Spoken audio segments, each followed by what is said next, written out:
ভাই আপনাকে এদিকে কি কি আছে? স্যার আমাদের এখানে French fry, Thai chicken, burger. Okay okay, thank you. আমার একটা বার্গার দেন। স্যার বিদ্যুতে বসেন, 10 মিনিট সময় লাগবে, দিচ্ছি।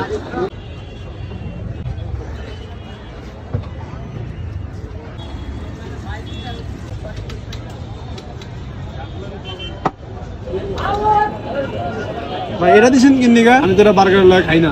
ভাই এটা তো ডেকোরেশন, এতটা খাওয়ার জন্য দিচ্ছি না। তাহলে কোন টেবিলে নাই, আমার টেবিলেই খালি দিছেন। শুনেন, তো ওয়াইফাই পাসওয়ার্ডটা দেন। স্যার আমাদের এখানে তো ওয়াইফাই নাই। তাহলে হটস্পট দেন। স্যার আমার তো ফোনই নেই। তাহলে বার্গারের একটা দাম কত? স্যার আমাদের বার্গারটার দাম হচ্ছে মাত্র 300 টাকা। হ্যাঁ